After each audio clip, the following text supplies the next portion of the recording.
Hello and welcome back to another episode of You Want to Do What with Dan and Julie. Today we've got Rob on, who is a strength and conditioning coach. Hi Rob, how are you?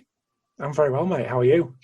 All good, all good. Been looking forward to this one actually. We're both big rugby enthusiasts, aren't we, Jules? Absolutely. Nice. So we actually had Keir Wenham Flat on the other week. Okay. Chatting about his sort of strength and conditioning work. So be interesting to get another point of view. Absolutely. I hope I can offer them something a little bit different. Yeah. So do you want to tell everyone a little bit about what you actually do, Rob? Yeah. So although I'm kind of billed as a strength and conditioning coach, I've probably taken a little bit of a right turn somewhere along the way. Well, many right turns along the way, going back to where we started.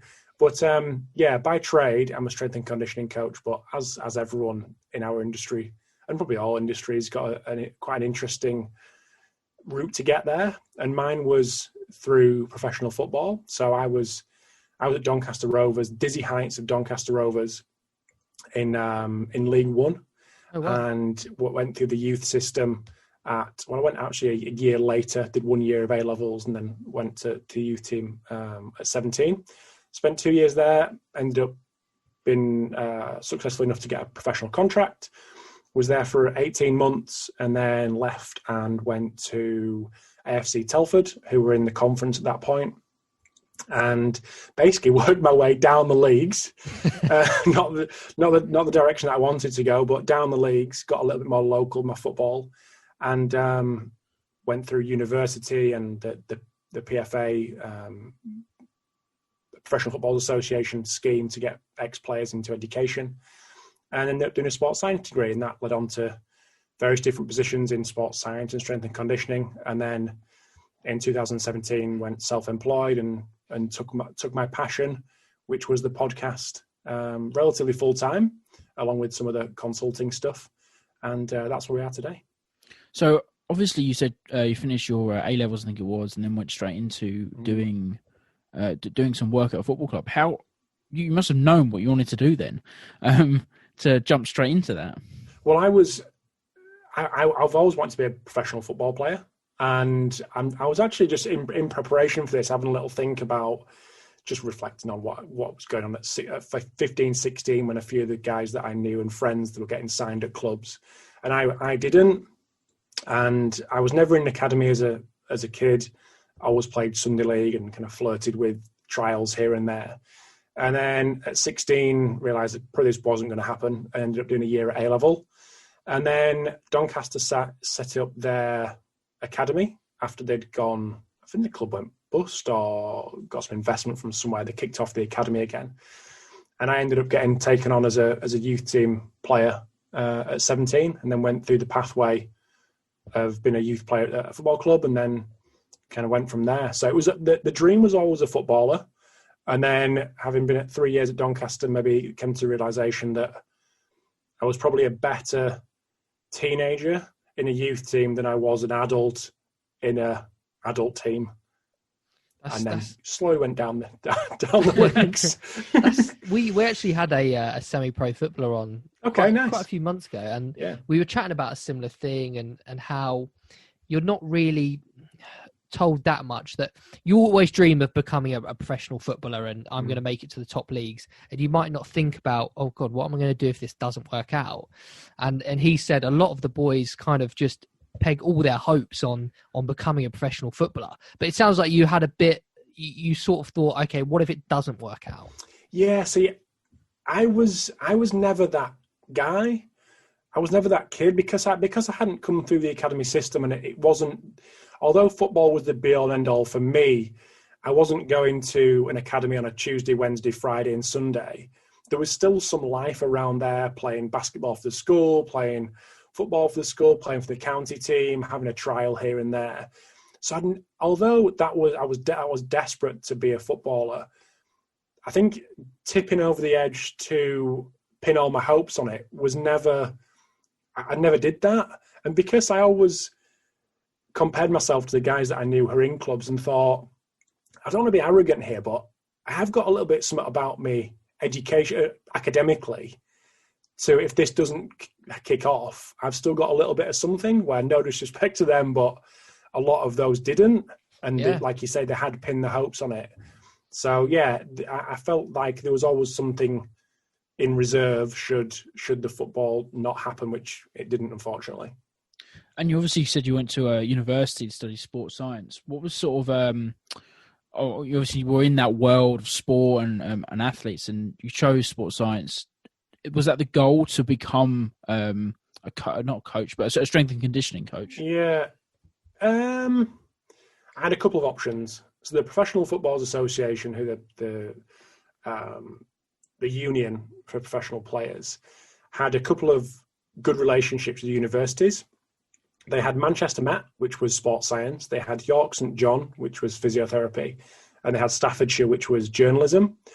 And they heavily funded the ex-players to do them courses. I think for my undergraduate degree, which was distance learning for 5.5 years, cost me about £1,500 because for the whole thing, because the PFA funded the rest and whatnot. But bear in mind, this was before the switch went to everything online. So I was still getting DVDs to the post. I was still getting papers to the post. All my workbooks were actually hard workbooks, nothing online.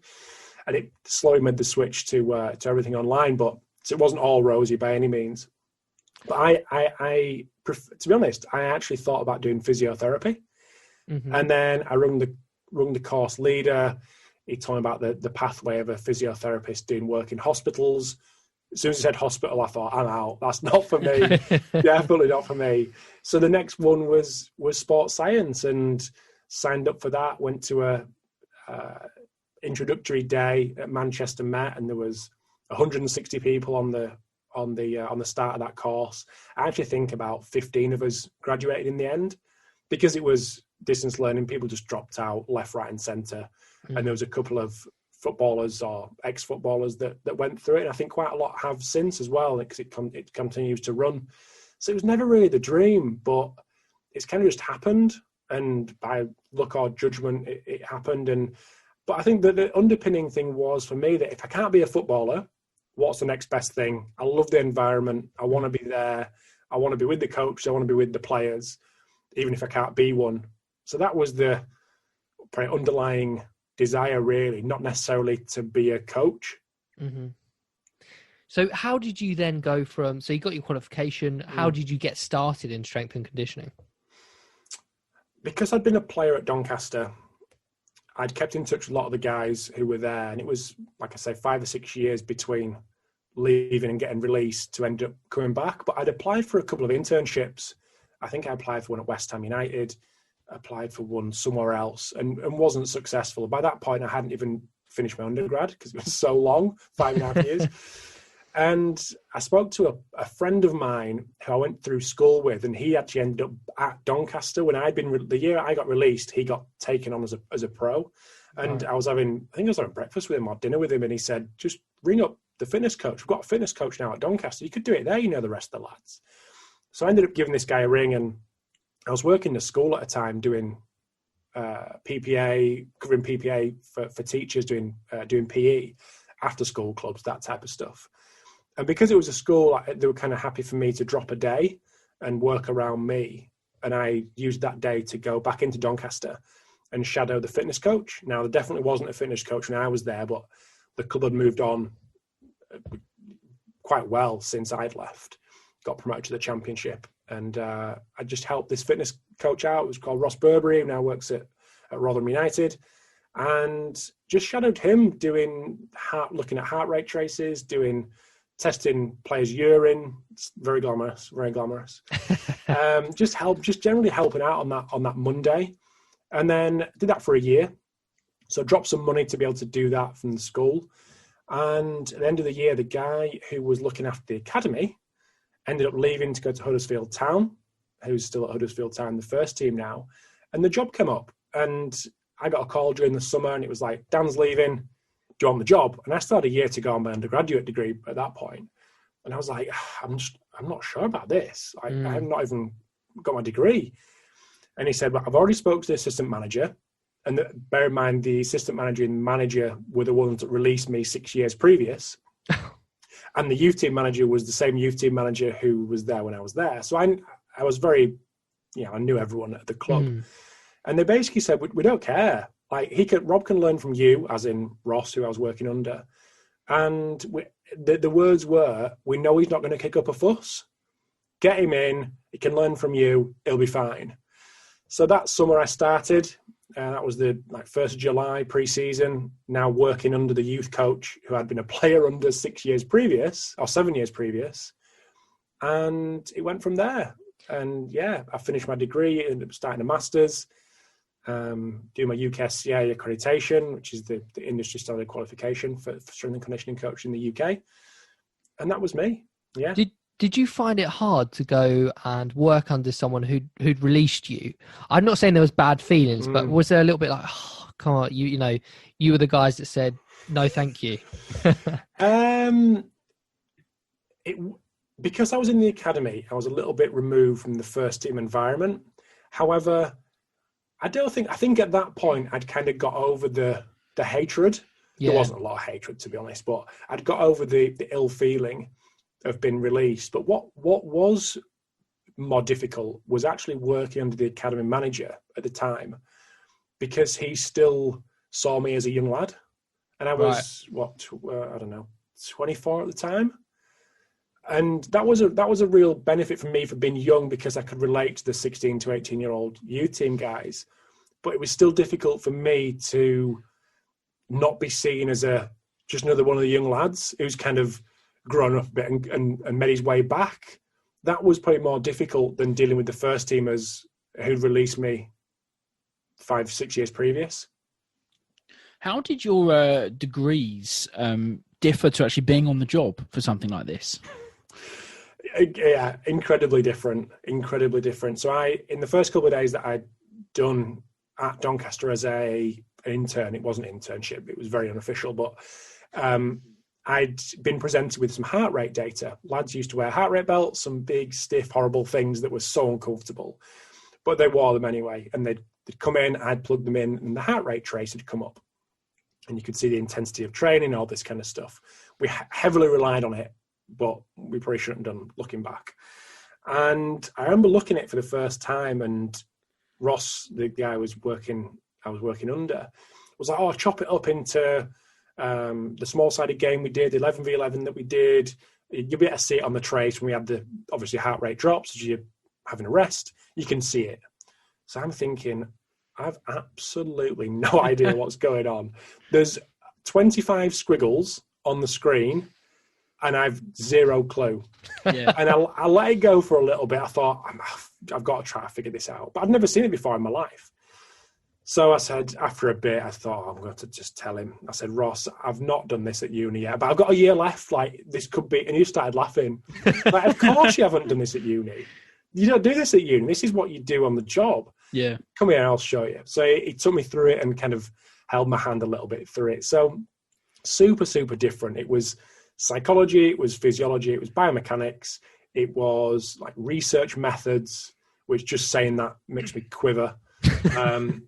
And something else, I can't remember. So it was very pretty academic led. There was no in industry experience, which I was getting at Doncaster. It was just so different, incredibly different. Because I'm a bit of a data nerd, to be honest, and I find it amazing watching different sports and the way these days they take and use data to improve people.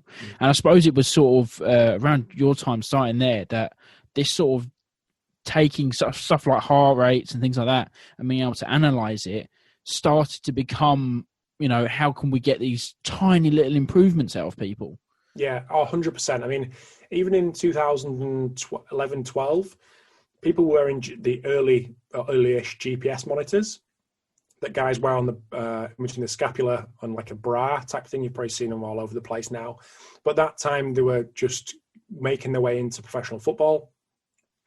And that was the kind of first real objective data that we were testing, apart from the urine, to make sure they were drinking enough. That was probably the first thing that we introduced. But yeah, heart rate, GPS. Then it was it was force plates to look at how people jumped and analysing that, and looking at, well, we didn't have force plates at the time, but like a jump mat, just look at jump height, thinking or presuming that as people get tired, they don't jump as high, and try to look at that and making wild inferences that was actually, we were actually doing something meaningful there and could actually get meaningful data out of it. But yeah, the start of a data revolution really, and what happened, what happens now at Man City when they've got data scientists and, going super, super, super deep into the detail.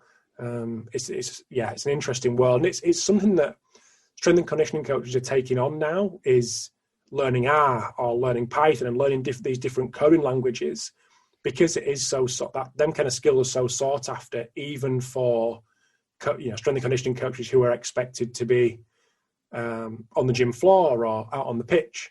So that's really blurring the lines of, I suppose, the skills of a strength and conditioning coach. I guess this might seem like a bit of a silly question, but my perception of a strength and conditioning coach is somebody who helps the athletes to improve performance. Like Jules said, tiny increments here and there.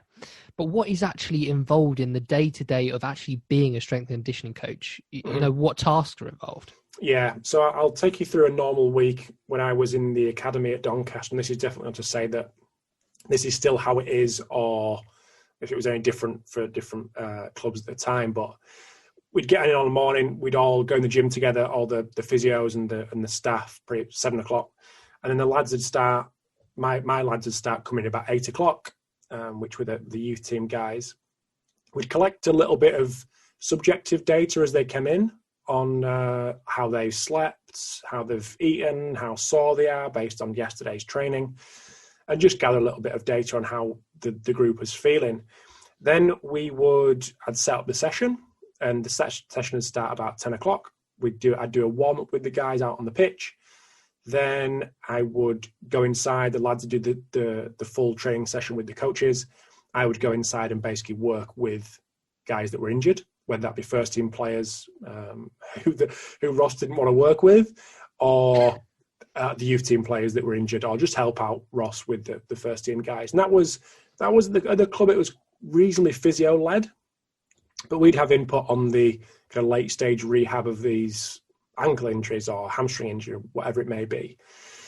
Then we'd all have lunch together, and we'd potentially do a gym session in the afternoon. So the lads would come in, we'd have an hour, I'd have an hour with them, and we'd basically aim to build their strength and power, movement competency, basically just try to develop them physically in all different kind of ways. And then I'd have a break, and then in the evening from 6 till 8, I used to have, on a Monday, I used to have under 9s, under 10s, under 11s, and that was replicated on a Wednesday with under 12s, 13s, 14s, 15s and 16s.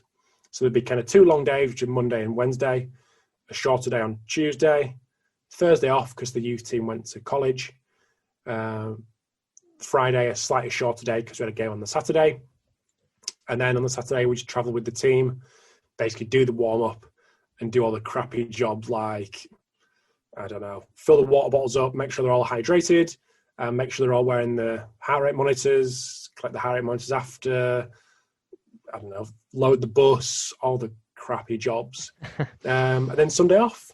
So that was the day or the week in the life of me as a strength and conditioning coach at an academy football. It's quite full on. And did you, because when we spoke to Keir, we were sort of chatting about, obviously, he's worked in it very recently, and he was talking about, as these athletes and sports have progressed, there's more and more coaches for more and more specific, smaller areas. And getting your time with the athlete was like gold dust. But it was hard to make an impact in that because you're only getting a small amount of time. So it's a difficult job because you're competing with other coaches across different areas of the athlete's fitness, health, mental well-being. Like, did you find that, or is that becoming more of a thing now, do you think? I think it depends what kind of level you're going at. I was at a League One / Championship football club. I was the only guy in the academy on the fitness side of things. So I didn't have an assistant, didn't have an intern. I was doing everything, like I just mentioned, from setting up the cones, doing the rehab, to doing the fitness sessions, gym sessions, loading the bus, heart rates at the time. And the only thing that was kind of in the way of me getting my hands on the players was the technical and tactical stuff that was going on the pitch. But I suppose as you're going up the levels, you've got probably a psychologist, you've got a nutritionist, you've got more individual sessions based on positions. Maybe you've got a defensive coach, attacking coach, you've got a set piece coach, you've got a rehab coach who takes all that. So it is portioned up, and your little bit is probably getting squeezed, but your expertise is supposed to obviously come through when you are expected to be take the rein. You're expected to be, on the ball with your small portion of the program, really. That's why it just differs what level you're at. And I think generally pre-COVID, it was just more staff, whether it be physical or technical or tactical. So Keir is definitely right. I guess it just depends what kind of level you're gonna be at. And so now, obviously, you've sort of moved on from doing strength and conditioning coach for a club. You said you've gone a bit freelance and started up a podcast. So what's sort of that road taking you down? Yeah, so it's always been an interesting one for me in how people get jobs, what jobs are out there. Why can't I get a job? And that was one thing that I struggled with when I was at Doncaster 2 years in, thinking I've been here for a long time as a player, then left and come back. I probably need to spread my wings a little bit. And started applying for jobs. I'd started a master's degree, obviously finished my undergrad. I was starting my UKSA accreditation. Now it's time for me to move on. And had zero luck, and couldn't even get an interview. But at the time, my dad was self-employed. My dad's an architect. And he'd always said that the architect's practices around where we lived in Leeds, everyone knew everyone. He actually used to get bonuses from the company if he recommended another member of staff, and they ended up getting hired. They get some money for that. So it was all who you know, rather than what you know to a certain extent. So I thought, how can I use that little bit of knowledge to get myself a job? And I thought podcast could be a perfect way to do that. I was listening to some and thought, I could do that. I can wing that any day of the week. So I ended up starting it on a whim with some horrendous recording equipment, and just went for it, recorded Skype, and just started from there. And it was all very selfish. It was all very, how can I use this to build my personal brand and get another job? And very quickly I realized that I'm not going to get another job off this, but what I am going to do is create a really good network in the industry. Yeah. And provide real value. And when I'm providing real value, the audience listens. And when the audience listen, that can potentially be monetized through sponsorship. And that's the kind of slow burn that has been the last 7 years, to the point of me transitioning to a account management role in a sports tech company for 2 years. Wow. And then me enjoying the corporate side and going, okay, I'm gonna go on my own with this. I'm going to push the podcast. I'm going to build offerings around it, which has maybe taken me longer than I should have done. But yeah, try to build a bit of a business around it. And that's what it's been for the last 3 years since leaving Catapult. And hopefully that's where it goes indefinitely. That's the great thing about podcasts, isn't it? It's not necessarily about the podcast itself, but the sort of effects that has, like you say, building a network and offering other things around the certain subject you're discussing. Oh, 100%. And I've got a few stats here that kind of back up the narrative that I'm talking about with building a network. And I recently did a couple of surveys, and they're going to be rolling out over the next 12 months of looking at the salaries within sport anonymously in rugby and football and academy football or MLS and women's football. And one of the questions within the survey, not only salary, but how people got their current job in the first place. And in senior football, 13% came from a publicly advertised job advert. Wow. 13%. Wow. So all the rest, all that other 87%. Sorry, a bit slow. Quick math. Right, I had to be sure that was right. 87% was recommendations, was headhunters, not so many, but increasing amount of headhunters, recruiters. Internship and a job being created off the back of the internship. Just a general moving up in promotion. But yeah, 13%. In the MLS, 7% came from a job advert. So if that's not evidence that people need to get to know people and be the first person on the list when a job comes up, yeah, that's just incredible for me. That's the evidence right there. You know what? I really wouldn't be surprised if you were able to replicate that in a number of other industries, if you'd get kind of similar numbers to that.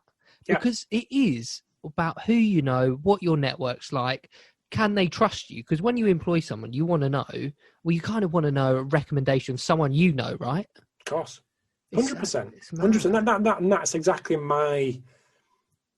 that's what I would do if I was in the employer's position. Yeah. However, then you get to a point where you go, okay, if it's just this, if you get in the circle and it's this relatively small group of people who have been circulated amongst the industry, does that lead to inclusion issues, diversity issues?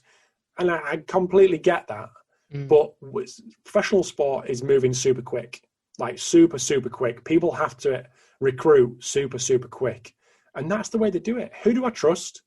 Or who do I trust to put me onto someone that they trust?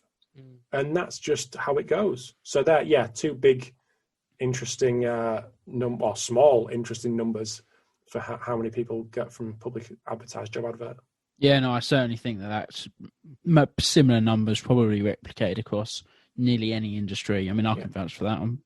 My jobs have all been given to me off people I know vouching for me and coming in that way because, yeah, it's true. It does trust.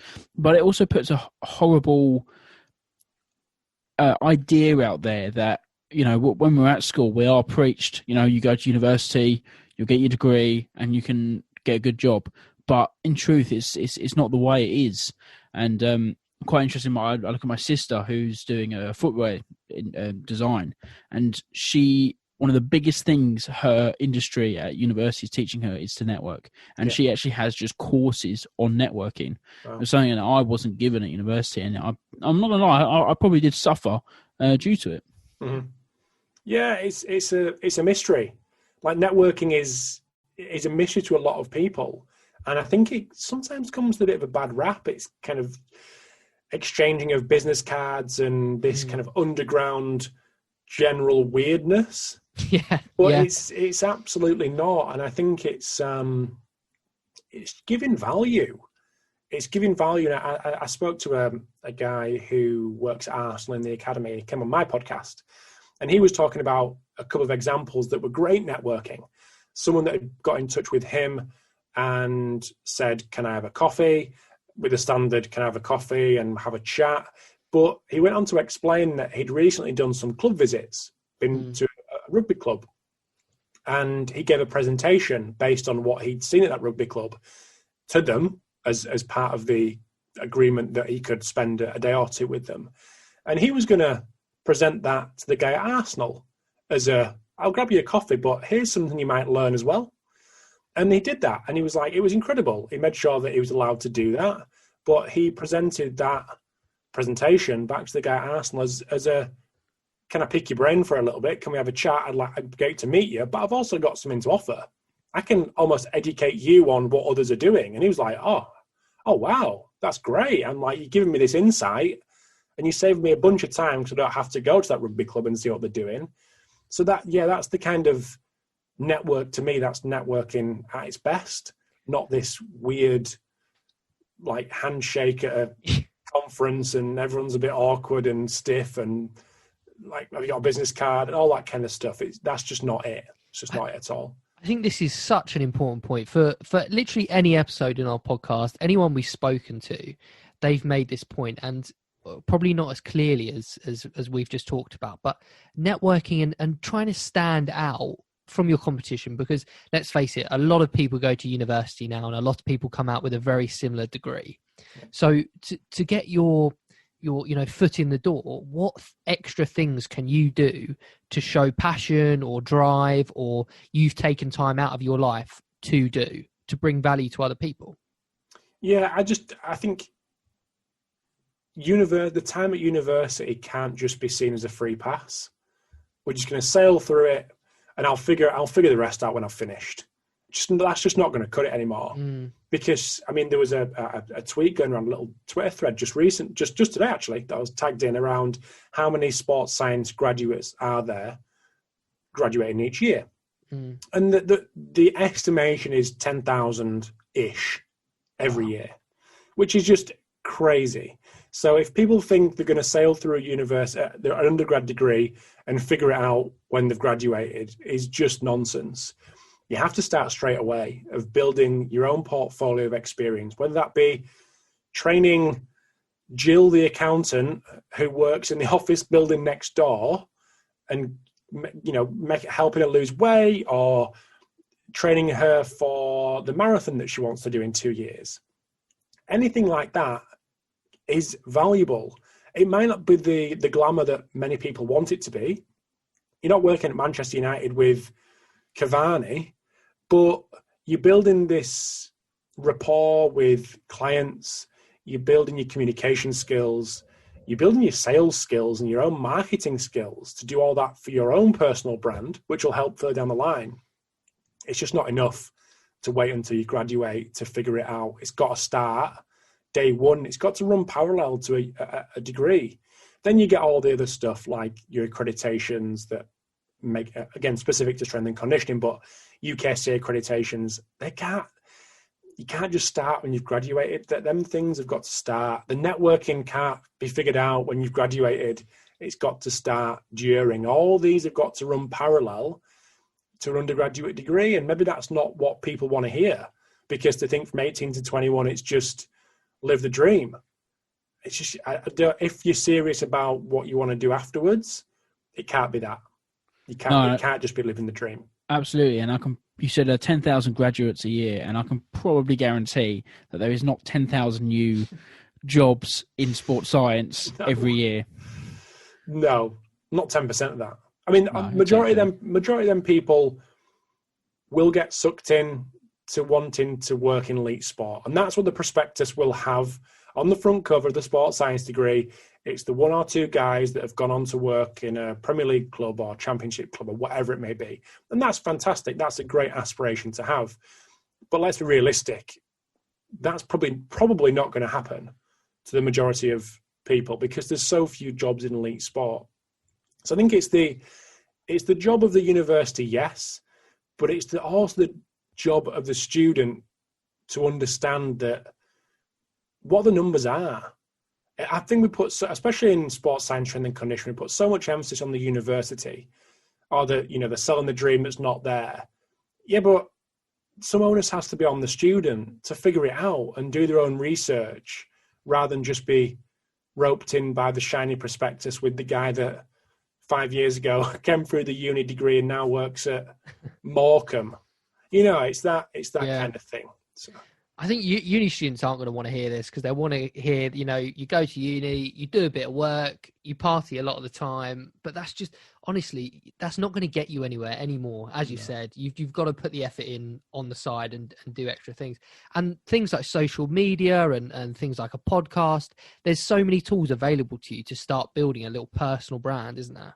100%. There absolutely is. And it's interesting you bring up social media, because it can be absolutely fantastic, but it can kill you. It can kill your career before it even kicks off. Yeah, I had a recruiter on a couple of weeks ago, which has gone down an absolute storm, because it's getting the view from the other side rather than the normal bubble that we're in strength and conditioning.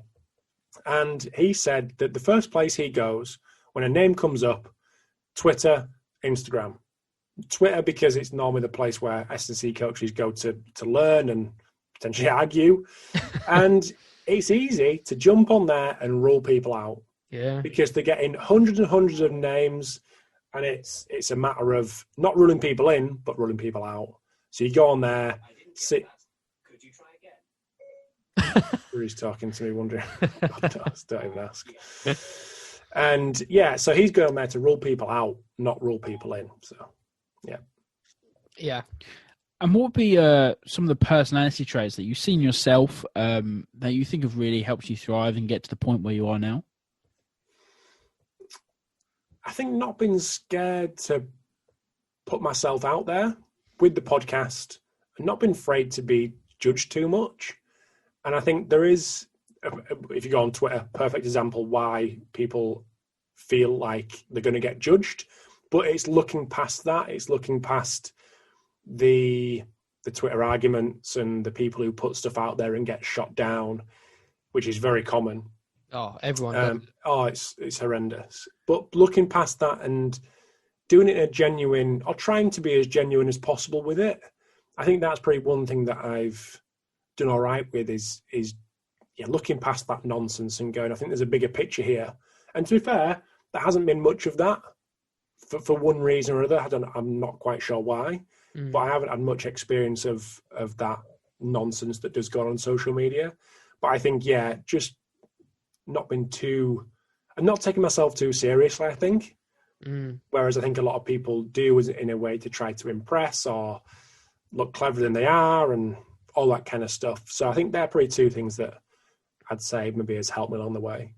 I think you're right with the some kind of social media thing. You almost have to remove yourself from what you put out there, because we put some stuff on LinkedIn the other day, a few posts, and it was sort of a carpenter's bandsaw, and it was just a stock photo, and we had about 5 or 6 comments about the safety issues of the bandsaw.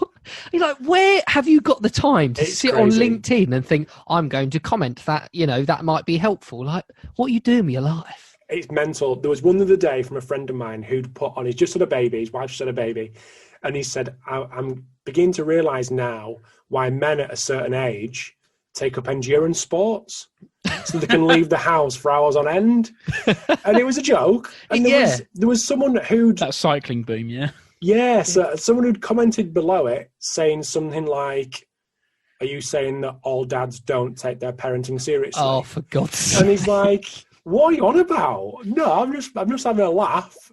Having reflected, it's weird. Like, where do these people come from? They seem to not understand context. It's absolutely mental. It's just we've talked about this on the podcast before, I think, Jules. Yeah. But James Blunt is brilliant with them. Yes, he absolutely ruins people. Yeah. Yeah, it's just But if you're looking for a job, be careful doing that. These guys just take themselves so seriously, and I've been the guy in the past who gets offended and angry for no apparent reason because someone's doing something that squat doesn't look perfect, and they're doing something that's not quite in a research article, and it's like just relax a little bit. If it's nothing to do with your life, I just put in something on Twitter because I thought it was cool. Let them think it. Like, it's all right. Exactly. It doesn't matter. For you, what would be some of the biggest positives of the strength and conditioning industry? And then also, I suppose, the positives of you starting your podcast and that journey as well. Yeah, some positives from the industry. There's some really, really good people, just generally good people, open, honest, willing to share. There's a lot of people in the industry who put in a horrendous amount of their lives into their work because they're so passionate about it, probably at the detriment of families and relationships at probably a lot of the time. But there's some super passionate people, open, honest. That's one massive positive for the industry. Positive for starting the podcast. I get to speak to cool people who are doing cool things with other cool people. It's an interesting one, that just speaking to like-minded people and building a network of not only acquaintances in the industry, but people who've become friends and who I chat to daily and or weekly or monthly, people who you confide in when you've got issues, family, relationships, whatever. Many of them have come through the podcast because you're all on a similar journey, you're at a similar age, you're got similar passions. So that's a massive thing that's come out of the podcast in terms of a positive. And what would be some of the negatives of the strength and conditioning world that you've come across? Again, there's a few. Wages is one big one. I don't know if Keir mentioned that when you spoke to him. He did indeed. Yeah, I can imagine. I'm guessing he went to town. Yeah. I won't go to town as much because I think it's a drum that has been beaten a lot. And I think that has to continue to be beaten. That's why I'm doing the surveys, to put some objectivity on these kind of conversations. Yeah. But I think it needs to be, like I say, it can't be as subjective, and the spreading of negativity, I don't think does anything for it. And again, I've been that guy who's super negative about the UKSCA and not looking after its members and all these kind of things. But again, I always look inward and go, what can I do better? I'm not going to look out for someone to look after me. Like, I don't need an organisation to look after me and do my job for me. I need to concentrate on myself. How can I do something to better myself and put myself in a better position, rather than just look elsewhere and expect it to be handed to me on a plate? And I get it. There is issues with salaries and the expectations on coaches. Again, the hours that people work. But everyone's got a choice. Like, if you don't want to do it, do something else. Yeah, very true. Do something else. But people are passionate about it and people love it, and that's why they do what they do. But I think that's the biggest barrier to strength and conditioning as a whole is wages, unfortunately. On that, obviously, for a lot of people probably going to university, think, I'm going to become a strength and conditioning coach at an elite level. Do you know many of them actually knew about the salary and the barriers it had before potentially going down that path? Very few. Yeah. Very few. I just think, and again, it's, do you do that research when you're 18 or 17? No, probably before not. You go to, you don't, do you? But as well, is that research out there? I mean, that's obviously what I think we're trying to achieve here is try and give people the truth, the insights, because I don't think there is that much information out there about it. No, exactly why I'm doing the research that I'm doing. Like 160 people, 160 practitioners across UK, Scotland, England, and Wales, clubs in all them in all the countries that have filled it in anonymously about their salaries, and that, I don't think that's been done before. And those will be publicly available for people to download and view, so they can get a real picture, not what it's like in football, but in rugby, in women's football, be a cricket one. Not to be negative, but just put some objectivity, because it's like wildfire, it's Chinese whispers. One thing leads to another, and all of a sudden everyone's getting paid $5,000 a year for doing 60 hours a week.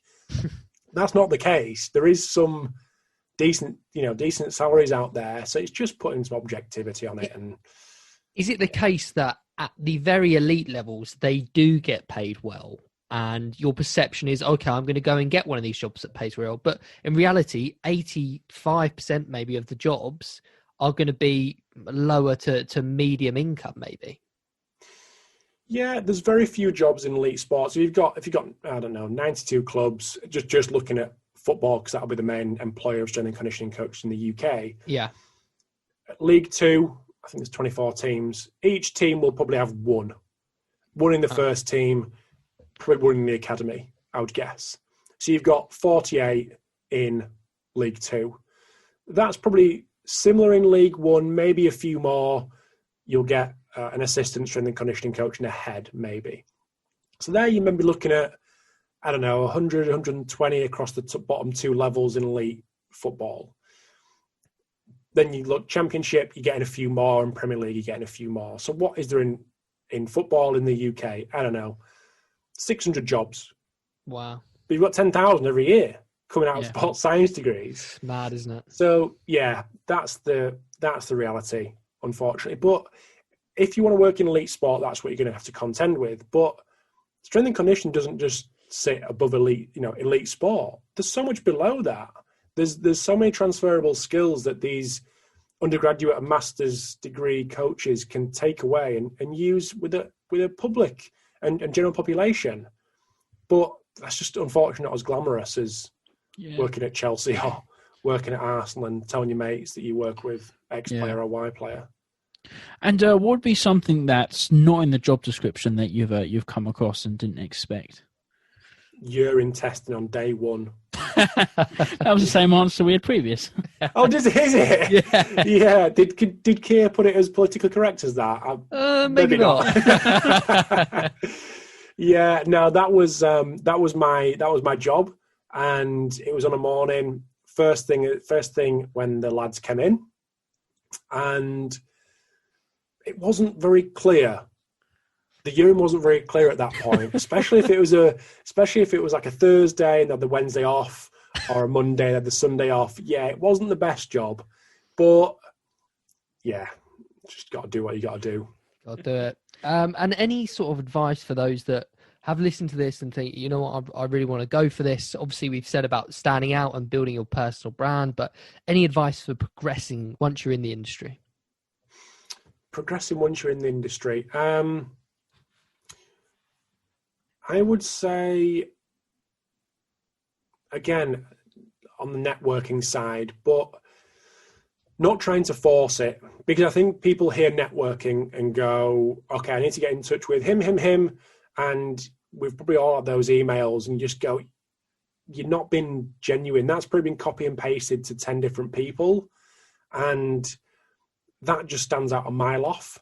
So it's just giving value to people who you respect and maybe you want to emulate or even shadow or intern with. Just giving value, whether that be sharing a research paper, sharing a presentation, saving them time in some way by providing them with a resource that you think they might like. All them kind of things that are just a little bit outside the box rather than, can I buy you a coffee? So I think, the networking piece is something that people definitely need to figure out. I need to figure it out better as well, along with everyone else. But I think that the closer you can come to figuring it out, the better it will be, i.e. 13% come from adverts. So that's the evidence. And would you still go into this industry knowing everything you know now? Oh, wowzer. I would. I think I would. I'd do things pretty differently early on. I'm not quite sure how, but I don't think it was particularly optimal how I did it. However, I can always look back and go, it's worked out okay, so it can't have been that bad. But in a short answer, I think I would. Well, I've thoroughly enjoyed chatting with you, Rob.